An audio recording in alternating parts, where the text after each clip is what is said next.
सबका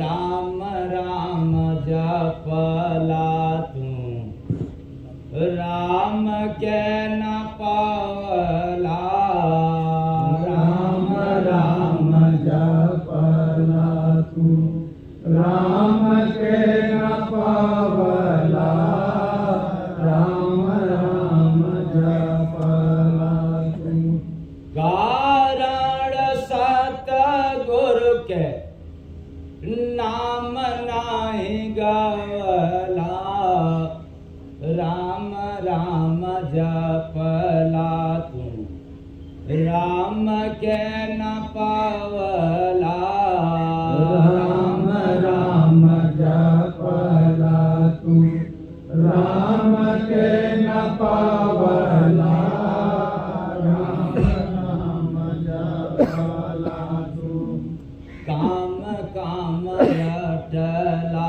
तू काम ना बनावला काम काम रटला तू काम ना बनावला काम काम रटला तू कारण सतगुरु के नाम नाही गावला राम राम जपला तू राम के न पावला राम राम जपला तू राम के न पावला राम राम जपला तू संत कृपा से कोई राम जी को लखते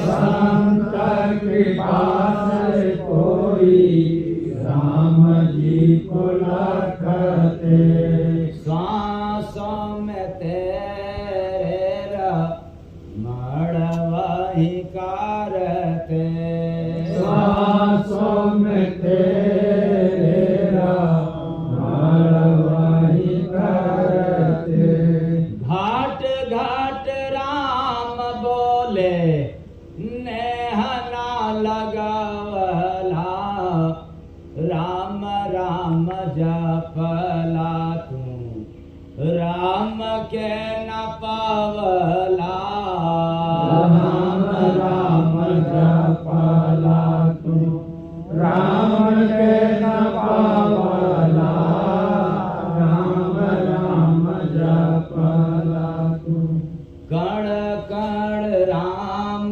रहे देखत नयंधा कण कण राम रहे देखत नयंधा दर्शन वीर करे भजन एक धांधा दर्शन वीर करे भजन एक धंधा राम नाही मिले नाव भव में फसावला राम राम जपला तू राम के न पावला राम राम जपला तू राम के न पावला राम राम जपला तू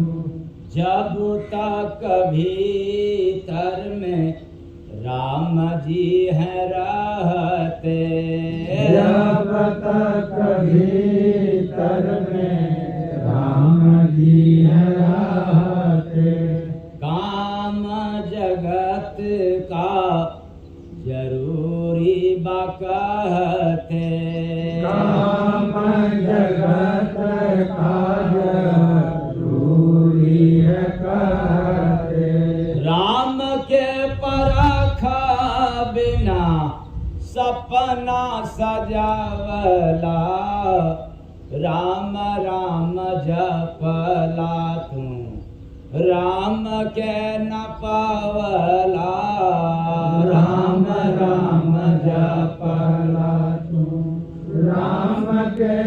पावला राम राम जपला तू राम से मिलाना बिनु शांत न होता राम के मिलन बिनु संत न होता सहज मिलेंगे मारो सत्संग में गोता सहज मिलेंगे मारो सत्संग होता भूल सत्संग बड़ा भाग्य न सवला राम राम जपला तू राम के न पावला राम राम जपला तू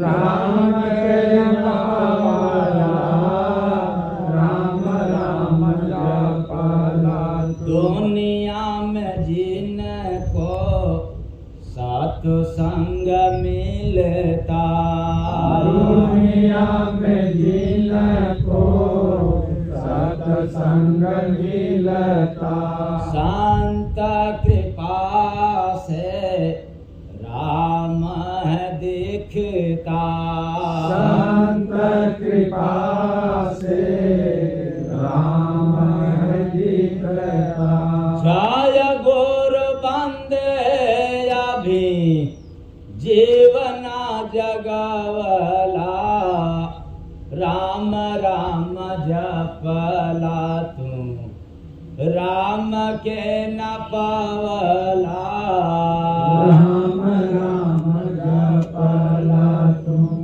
राम के न पावला राम राम जपला तू राम के न पावला राम राम जपला तू साहेब सबका साहेब सबका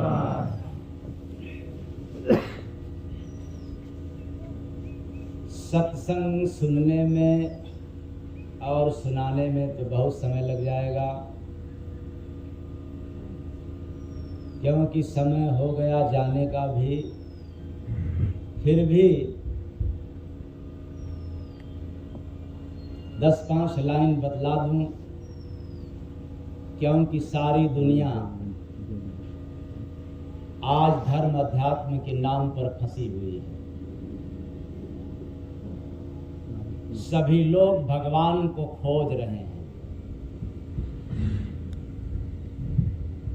और जय गुरु वंदे महाराज तो ललकार के कहते हैं कि भगवान को खोजने वाले व्यक्ति को आज तक भगवान न मिले न कभी भविष्य में मिलेंगे।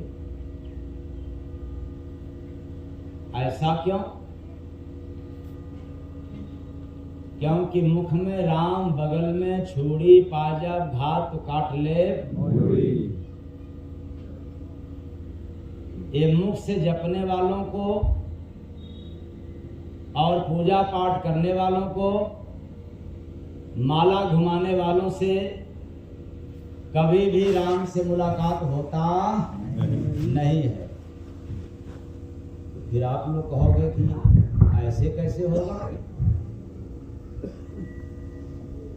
तो मन दौड़े संसार में माला घूमत हाथ, कैसे मिलेंगे जय गुरु बंदे तुझको दीनानाथ रे बंदे, तुझको दीनानाथ रे बंदे, तुमको दीनानाथ। तुम मन दौड़े संसार में और माला घूमत हाथ, इधर राम राम माला घुमा रहे हो, चाहे लोटा जल गिरा रहे हो, चाहे पूजा पाठ कर रहे हो बाहर से, और भीतर से मन तो भाग गया किसी व्यक्ति पर, निंदा चुगलाई बुराई पर, किसी का नुकसान करने पर, या अपने फायदे के लिए एक लोटा जल गिराना, पूजा पाठ करना, ये तो बिजनेसमैन हो गए, व्यापारी हो गए। इसलिए व्यापारियों से कभी मुलाकात भगवान से होता नहीं। यहाँ जितने पंडा पुजारी हैं सब व्यापारी हैं। मेरा काम बन जाए, राम चाहे जहां जाए, इससे मतलब नहीं है। क्योंकि केवल मुख से ही जपते हैं, और उसी मुख से जपते हैं जिससे सुरती खाते हैं, बीड़ी पीते हैं, सिगरेट पीते हैं, और गांजा भांग तमाम भोजन गड़बड़ सड़बड़ खाते हैं, और उसके बाद बाणी का भी प्रयोग इतना गलत करते हैं, और उसी जिह्वा से भगवान का नाम लेना चाहते। बताओ भला स्वाद मिलेगा? तो भगवान माला से जपने वालों के नहीं, भगवान मुंह से जपने वालों को नहीं, भगवान जिसके दिल में उतर जाए फिर उसके जीवन का कल्याण हो जाए।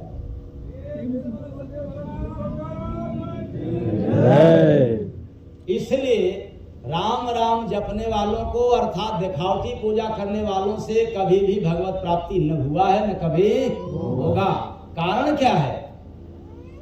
अगर राम नाम चाहे कृष्ण नाम चाहे दुर्गा नाम या ओम नमः शिवाय नाम जपने से ये लोग मिल जाते तो संसार में हर एक व्यक्ति नाम लेने वाला यहाँ बचता नहीं। कारण एक है, सिर्फ एक है।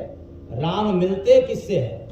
जिसके ऊपर राम की कृपा नहीं, जिसके ऊपर संत सद्गुरु की कृपा हो जाती है, उसी से राम से मुलाकात होती है।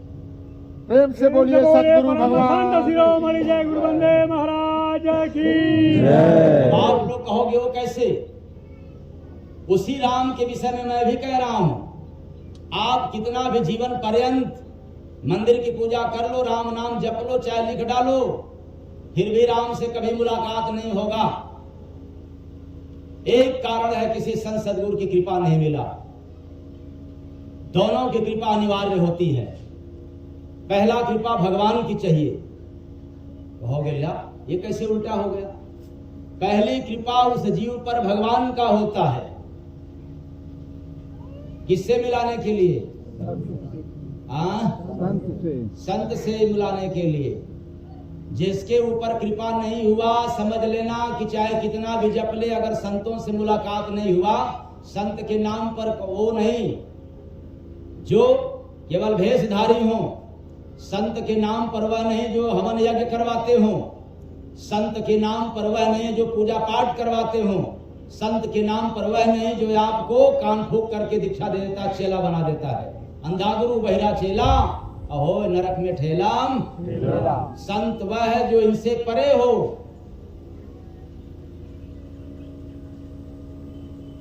तो जब राम की कृपा होती है तब ऐसे संतों का शरण मिलता है। उसके बाद जब संत की कृपा होती है तो फिर राम से मुलाकात।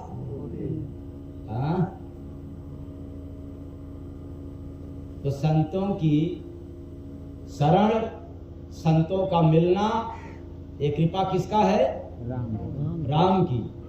अब ये बात मेरा आपको न समझ में आए तो रामचरितमानस में जाकर के पढ़ लेना, लिखा हुआ है, अब मोहि भाव भरोसा हनुमंता, बिनु हरि कृपा मिले नहीं संता।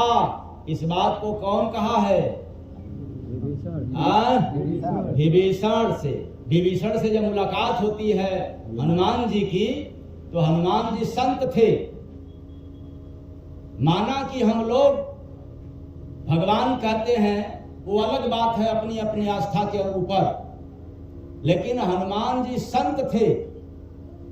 इसलिए मुलाकात होते ही विभीषण ने कह दिया कि लगता है कि अब मेरे जीवन का कल्याण हो जाएगा, क्योंकि इस राजकुल में अब मुलाकात, अब दर्शन किसका हुआ? संत का। अब मोहि भाव भरोसा हनुमंता, अब मुझे पूर्ण विश्वास हो गया, भरोसा हो गया कि हरि की कृपा मेरे ऊपर हो गई। अब मोहि भाव भरोसा हनुमंता, अब बिनु हरि कृपा मिले नहीं संता। तो कारण साता गुरु के नाम नाही जपला,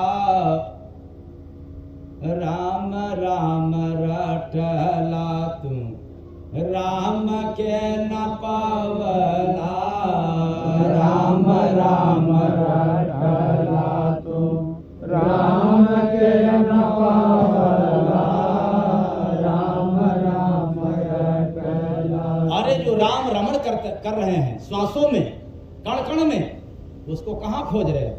अंधा बन करके। और अंधों को क्या मिलता है? जो खोजने चल दिया उसको भगवान नहीं मिलते। इसलिए संसार में जितने लोग हैं, कोई मंदिर में, कोई मस्जिद में, कोई काशी में, कोई मथुरा में, कोई अयोध्या में, कोई कहां कहां जाकर के खोज रहा है, लेकिन अभी मुलाकात हुआ नहीं। तब कैसे होगा? अगर राम से मिलना है तो कैसे, क्या करना पड़ेगा? सेवा समय दो,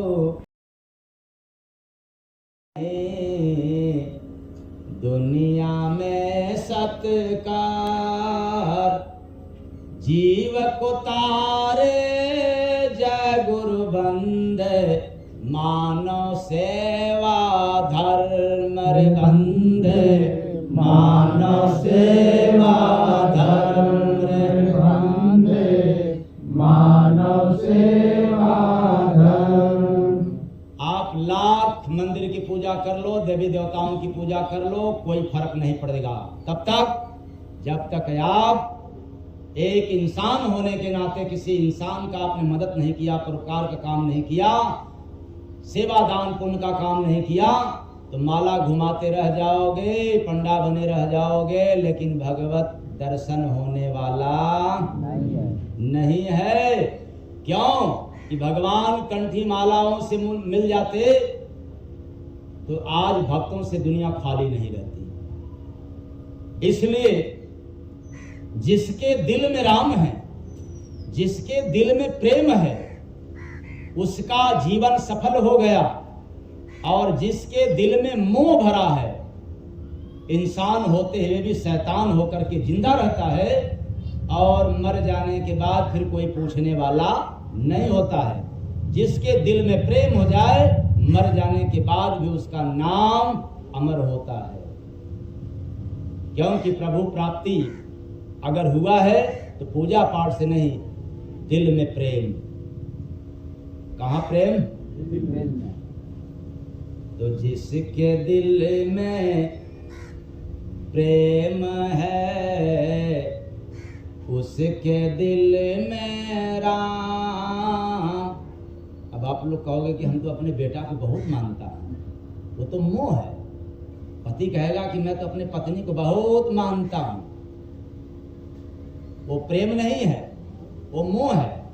पत्नी भी कह सकती है कि हम अपने पति को बहुत मानती हूँ, बहुत प्रेम करती हूँ। ये सब प्रेम नहीं है, मोह है। और मोह को ही लोग कहते हैं प्रेम। मोह को प्रेम कहने वाले व्यक्तियों ने प्रेम को कलंकित कर दिया, प्रेम को बदनाम कर दिया। इसलिए जिसके दिल में प्रेम है, उसके दिल में राम।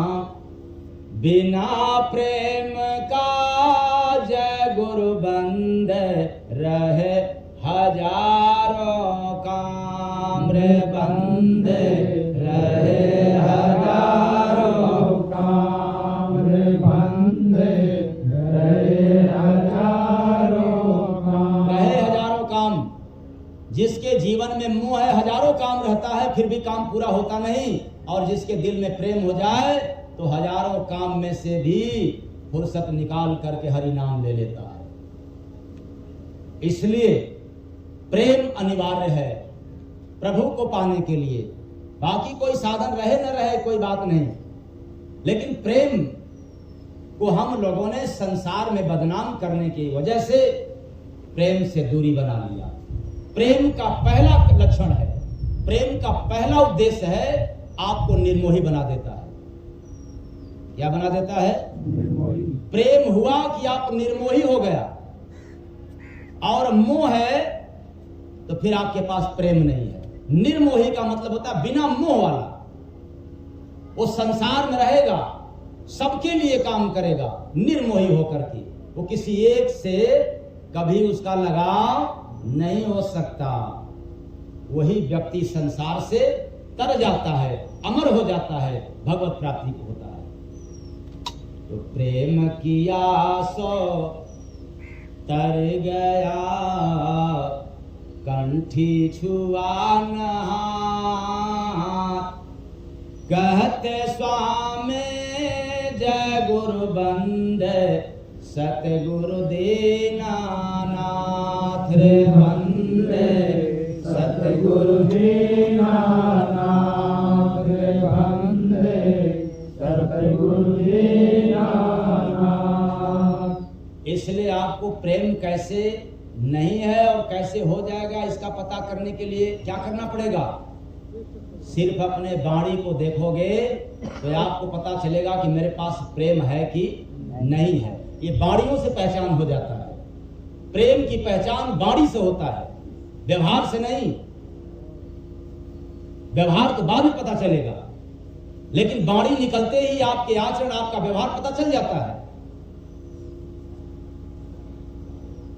इसलिए जिसके दिल में प्रेम है उसकी वाणी में मधुरता है, और जिसके दिल में राग द्वेष है फिर कटु वचन का तार है, मधुर वचन है फूल, बिना गुरु का जय गुरु बंदे जाते मानो भूल रे बंदे जाते मानो भूल रे बंदे जाते मानो भूल। कटु वचन कांटा रहे, मधुर वचन है फूल, मीठी बाड़ी मधुरी बाड़ी फूल के समान, और कटु वचन कांटा के समान।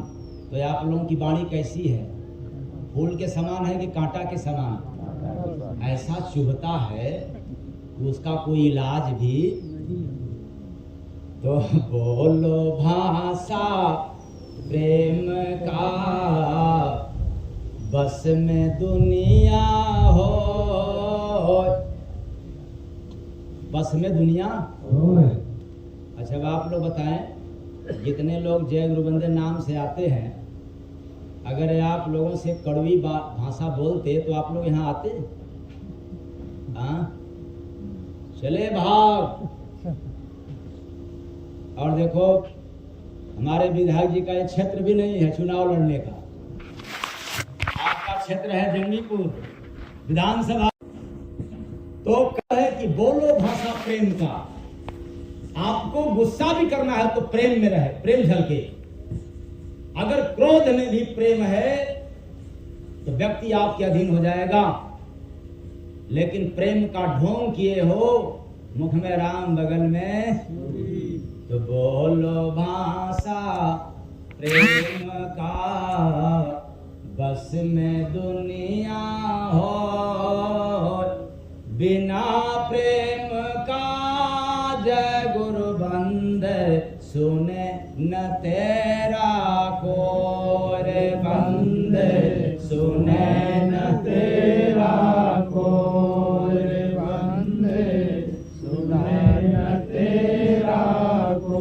ये सब जितना आप लोगों को सुनाई दे रहा है, कल कोई आप नहीं रहोगे, मैं नहीं रहूंगा, कोई फर्क नहीं पड़ेगा। लेकिन जैसे कबीर साहब के नाम, दरिया साहब का नाम, मीरा जी का नाम लोग आदर पूर्वक लेकर के उदाहरण देते हैं, पूजा करते हैं, ऐसे मेरे चले जाने के बाद भी ये नाम अमर रहेगा। जय गुरु बंदे नाम का लोग हमेशा उदाहरण दिया करेंगे। प्रेम से बोले परम संत शिरोमणि जय गुरु बंदे महाराज की जय। मैं वही वचन आप लोगों को दे रहा हूं जो हम लोगों के न रहने पर भी रहेगा, कायम रहेगा।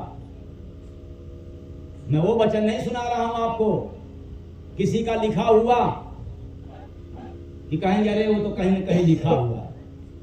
लिखा सब जगह है, लेकिन वो अपने अपने शैली में है। उसी राम के बारे में कबीर साहब ने बतलाया, अपने सिद्धांत से बतलाया, और उसी राम के बारे में मैं भी आप लोगों को सुना रहा हूं, वो अपने सिद्धांत में सुना रहा हूं। न इसमें किसी वेद का सहारा है, न पुराण का सहारा है, न शास्त्र का है, न किसी साधु महात्माओं का सहारा है। ये केवल हमारे गुरु महाराज की दया से ही ये सब वाणी आप लोगों को अलग से सुनने को मिल रहा है, जो अमर वाणी है। तो संसार में किसी भी व्यक्ति को बस में करना हो तो प्रेम की भाषा बोलो। और मैं तो कहता हूं कि प्रेम में आपके पास हो जाए तो संसार क्या, संसार की रचयिता भी आपके बस में हो जाता है, क्योंकि भगवान भी प्रेम के अधीन होते हैं। प्रेम से बोलिए सतगुरु भगवान की जय। इसलिए प्रेम वह धरोहर है जिसके पास हो जाए उसके पास खुदा उतर जाता है, प्रभु आपके पास आ जाता है, प्रेम करने वाला। इसलिए प्रेम में मोह नहीं है, प्रेम में कोई कामना नहीं है, प्रेम में कोई राग द्वेष नहीं है, प्रेम में कोई ऊंच नीच नहीं है, प्रेम में कोई जाति मजहब नहीं है। इसलिए प्रेम जैसे ही होता है संसार में रहते हुए ओंकार की सुध में हो जाते हैं, ऐसा प्रेम है। इसलिए सबरी को प्रेम हुआ था तो भगवान राम को चल करके जाना पड़ा, और हनुमान जी को प्रेम था भगवान राम से, राम नाम से, तो ऋषि लोग पर्वत पर जाकर के मुलाकात किए। गोपियों के पास प्रेम था कृष्ण के प्रति, तो बिना कपूर दशांग घी अगरबत्ती के कृष्ण को भी ठुमका लगाना पड़ा। और आज जितने लोग भगवान के नाम पर ठुमका लगा रहे हैं ये सब ढोंग है, पाखंड है, आडंबर है, केवल मन को बहलाने का रीत रिवाज है। प्रभु प्राप्ति न मंदिर से हुआ है, न मस्जिद से हुआ है, न तीर्थों में हुआ है। अरे प्रभु प्राप्ति तो मन मंदिर में हुआ है। जिसने भी पाया है वो मन मंदिर में पाया है। जिसने अपने भीतर गया उतर गया, और जो बाहर गया वो मर गया। प्रेम से बोलिए सतगुरु भगवान की जय। अब आपको भी तरना है तो भीतर जाना पड़ेगा। इसलिए भीतर जाओगे, सदगुरु नाम के सहारे से जाओगे तो जो भीतर राम का नाम है वो आपको सुनाई देगा। और जब तक भीतर नहीं जाओगे तब तक जीवा पर केवल नाम लेते रहोगे। काम बनाना चाहोगे लेकिन काम बनने वाला नहीं है। क्यों नहीं बनता? क्योंकि आज तक काम किसी का पूरा हुआ नहीं है, अधूरा ही रह गया। काम भी पूरा होना हो तब क्या करना पड़ेगा? किसी संत सदगुरु के शरण में रह करके काम करो। काम से इच्छा मर जाएगी, आपका काम पूरा हो जाएगा। काम करते रहोगे, इच्छा कभी पूर्ति नहीं होगा, इसलिए अधूरे ही चले जाओगे। ठीक, अब थोड़ा सा रीति रिवाज पर, क्योंकि सत्संग नहीं सुना पाएंगे, ओभर हो रहा समय।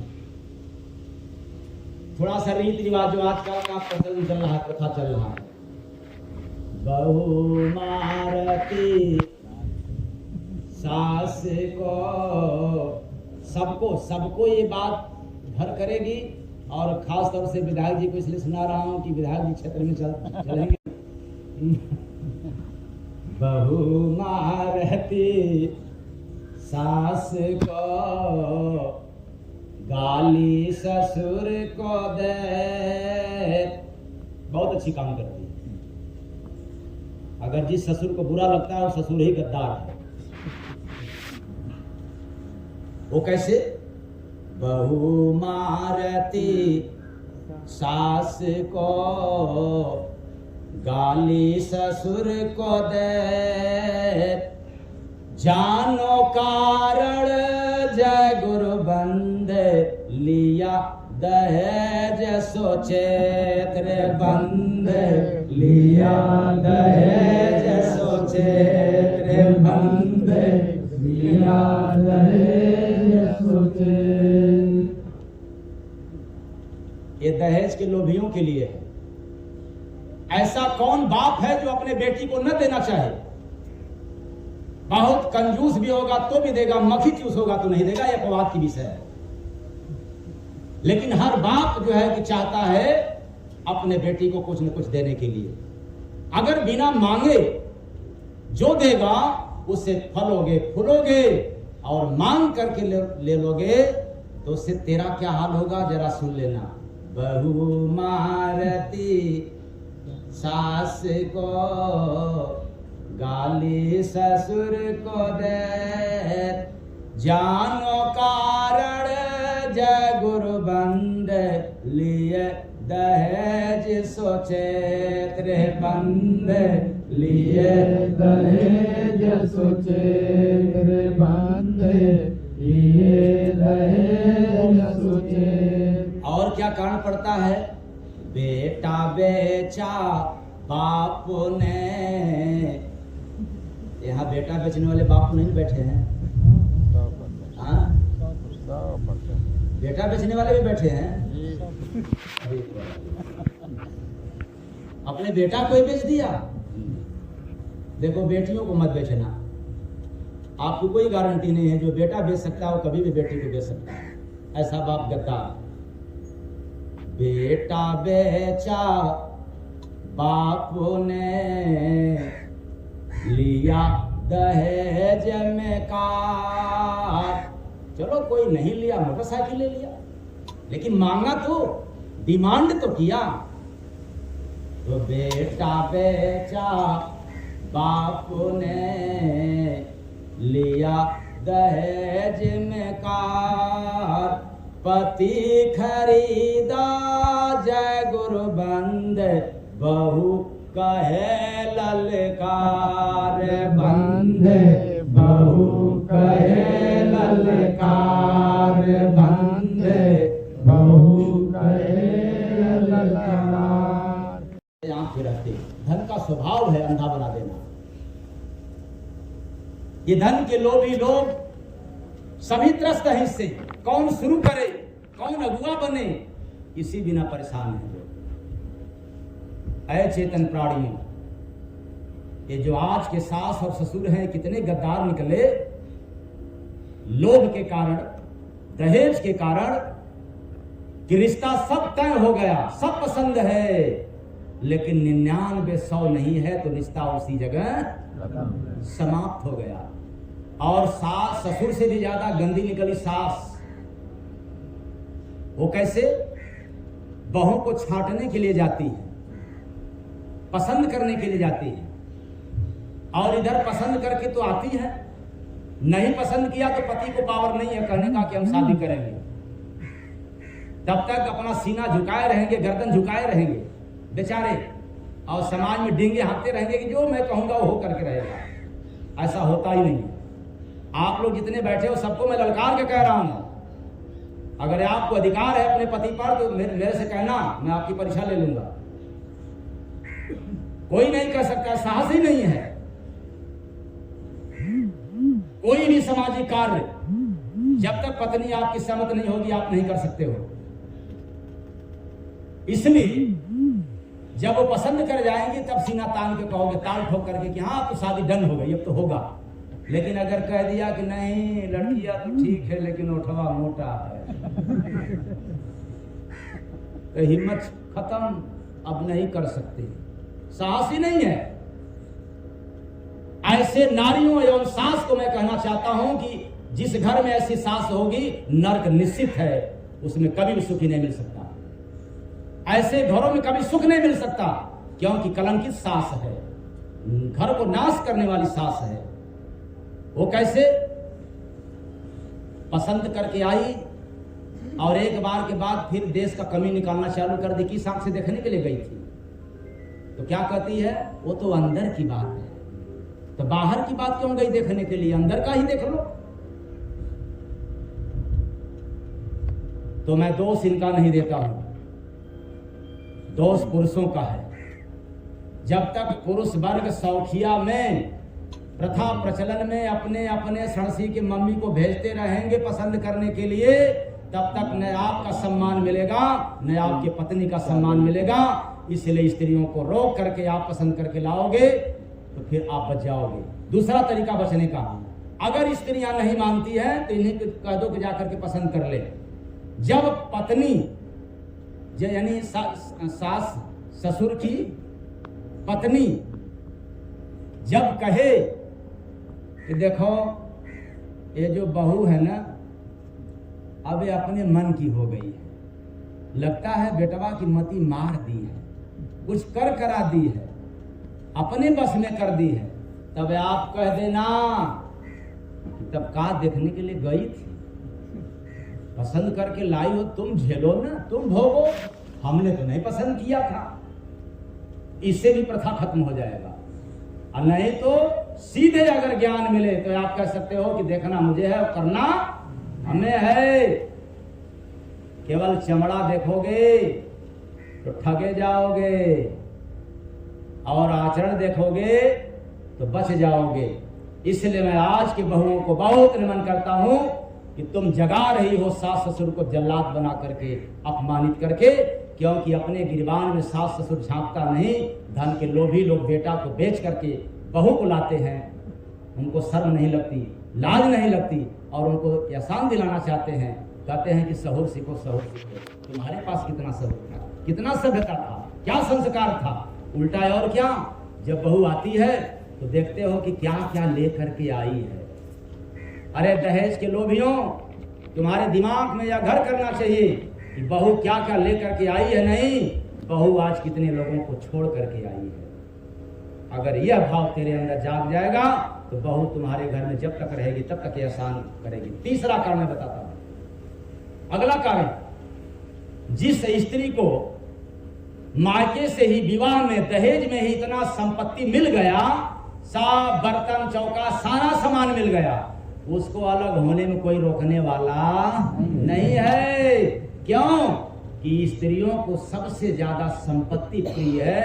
उनको जब मिल गया तो फिर यदि आप नहीं मानोगे तो सीधा कह देंगे कि दाना पानी बंद, अब तो मैं चली कहां, मायके। अगला कारण, आजकल की हर बहू ससुराल की बात शेयर करती है मायके में। अगर ऐसी कोई बहू अपने ससुराल की बात अपने स्वयं माता से भी, मम्मी से भी शेयर करती है, ससुराल में कायदे से रह नहीं सकती, जीवन यापन नहीं कर सकती है। वही स्त्री सफल हो सकती है जो अपने ससुराल में सब कुछ सहने की क्षमता प्रदान कर ले, वो अपने ससुराल में भी रहने लायक हो जाती है। इसलिए मैं कहना चाहता हूं कि अपने घर में स्वर्ग लाना चाहते हो, बहू आपकी जीवन भर कदर करे, एहसान करे, तो आप एहसान लाद करके पहले ही लाओ। क्योंकि समझने की बात है, माता पिता को शादी विवाह करने में जो कष्ट उठाना पड़ता है वह कष्ट लड़कियां कभी भूल पाती नहीं है। और आप भी यदि कष्ट झेलोगे शादी में तो वह भी आपके भी कष्ट को दिमाग में जब बैठ जाएगा तो कभी निकाल। लड़कियां कितनी भी आज गद्दार हो गई, इसके बाद भी अपने माता पिता की एहसान नहीं भूलती। और लड़का कितना भी लायक हो तब भी अपने माता पिता के एहसान तुरंत भूल जाता है, एक झटके में भूल जाता है। इसलिए मैं दावे के साथ कहता हूं, चेतना लड़कियों को नहीं है, स्त्री समाज को नहीं चेतना है, चेतना आपको है। जितना आप चेतोगे उतना ही आपके घर में स्वर्ग होगा। वरना पूजा पाठ करते रहोगे, राम राम जपते रहोगे, लेकिन न राम से मुलाकात न काम से, काम बनेगा ना राम मिलेंगे। इसलिए मैं कहता हूं कि चेत जाओ। बेटा को बेचने वालों को मैं यही आगाह करना चाहता हूं, साथ में इस औलाद को भी कहना चाहता हूं, अगर तुम्हारा बाप तुम्हें बेच करके शादी करे तो तुम पहला एक कदम आगे बढ़ा दो कि हमारा बाप नालायक है, हमें बेच करके शादी करने के लिए जा रहा है। ऐसे पति पत्नी में भी संबंध अच्छा नहीं होगा, क्योंकि सभी से ललकार के कह सकती है मैं तो खरीद ली। तो पहले उनके दिमाग से यह निकालने की आवश्यकता है कि कोई खरीदने वाला संसार में पुरुष को पैदा नहीं हुआ है। जब तक खरीदे जाओगे तब तक तुम्हारा अपमान होगा, तुम्हारी बात तुम्हारी पत्नी नहीं मान सकती। और जिस दिन पता चल जाए कि नहीं तुम खरीदने लायक नहीं हो, चाहे कितना भी कोई संपत्ति लुटा दे फिर भी तुम नहीं कर सकते हो, उस दिन तुम्हारी एहसान मानना शुरू कर देगी। ये रहा ढोंग आडंबर।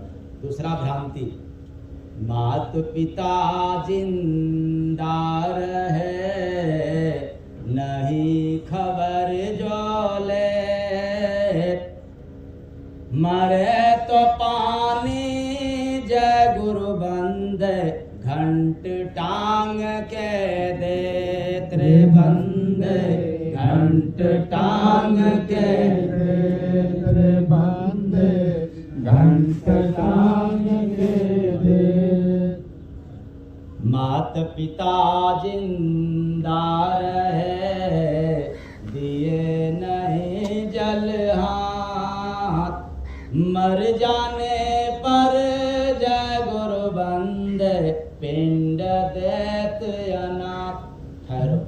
समझ लो। 18 पुराण है, 4 वेद है, 6 शास्त्र है। मैं पढ़े लिखे समाज को कह रहा हूं, अनपढ़ों को नहीं कह रहा हूं।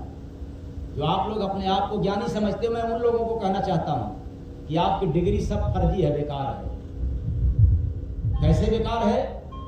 18 पुराण में 17 पुराण में बतलाया गया कि मानव की सेवा करे, धर्म का काम करे, परोपकार का काम करे और संत सदगुरु के शरण में रह करके जिंदा रहते भजन करके तर जाए, जीव का कल्याण कर ले। ये 17 पुराण में लिखा हुआ है। एक पुराण 18वां पुराण में, सिर्फ एक पुराण में लिखा हुआ है कि मरने के बाद पिंडदान, अंडदान क्या क्या करना चाहिए। बड़ी शर्म की बात है, 17 पुराण की बात आज कोई मानने वाला नहीं है। मतलब जिंदा रहने वाले पुराण की बात कोई मानने को तैयार नहीं, और मर जाने के बाद वाला पुराण की बात मानने को सारी दुनिया तैयार है। इसलिए बड़ी पीड़ा होती है संत महात्माओं को कि देखो ये सब कितने मुर्दे हैं संसार में, आंख रहते अंधे हैं, इनको अकल नहीं है। 17 पुराण की बात नहीं माना और 18वें पुराण की बात मान गया। जिंदा रहते हुए बात नहीं माना, मरने की बात मानते हैं। ऐ चेतन प्राणियों, जिसने जिंदा में सेवा नहीं किया, जिंदा में काम नहीं किया, मरने के बाद सब कुछ लुटा दो, ऊपर जाता नहीं है। अगर कोई कहता है कि नहीं मैं ऊपर पहुंचाऊंगा, तो सबसे पहले मैं उसको इनाम भी दूंगा और मेरे से मुलाकात कराना। अगर इस दुनिया में कोई कहता है कि जो मैं दे रहा हूं सब पहुंचेगा जाएगा, तो मेरे से जरूर मुलाकात कराना, जरा मैं भी देखना चाहता हूं और मुंह मांगा उसको इनाम भी देना चाहूंगा। इसलिए ऐ चेतन प्राणियों, ये सब केवल मन को बहकाने के लिए पहले के जमाने में आस्थावान थे, श्रद्धावान थे, परिवार में एकता थी, किसी में राग द्वेष नहीं रहता था, छोटा भाई बड़े भाई के आगे नहीं पड़ता था, आदर सम्मान था। मर जाने के बाद वो विचलित हो जाया करते थे। इसलिए उनको फंसाने के लिए, उनको रिझाने के लिए यह एक प्रथा बनाया गया। न कि यह सच्चाई है कि मर जाने के बाद अगर घंटा टांग करके दोगे तो वहां पहुंचेगा। तब तो फिर बड़ा हो गया अंधा गुरु बहिरा चेला, अहोय नरक में खेला। इसलिए जितना भी करना है सब कब करना है? जिंदा रहते, मर जाने के बाद कुछ नहीं। और ऐसे बाप को मैं नमन करना चाहता हूं जो अपने औलाद को जगा करके मरे, मरने से पहले जगा दे कि देखो जब मैं मर जाऊंगा तो मरने के बाद अंडा पिंडा मुझे मत देना, क्योंकि मैं आने वाला नहीं हूं। अगर देना है तो जिंदा दे देना। ऐसा बाप तर जाएगा, दुनिया से निकल जाएगा, कल्याण हो जाएगा। अगर ऐसा नहीं किया तो आप स्वर्ग में जाओगे, फिर मंत्र के चक्कर में गया में जाओगे और गया में से जाकर के फिर धूल फांकते रहोगे। पता नहीं स्वर्ग में कब जाने का मौका मिलेगा कि नहीं मिलेगा, ये जय गुरु बंदे महाराज को आता पता नहीं है। तो राम राम जपला तू, राम के न पावला, राम राम जपला तू, राम के न पावला, राम राम जपला तू। बस आज मेरी वाणी आप लोगों को चोट पहुंचाया हो ना समझने के कारण, तो अपने घर का सेवक समझ करके क्षमा कर दीजिएगा। आशा रखता हूं कि आप लोग क्षमा कर देंगे। साहेब सबका साहेब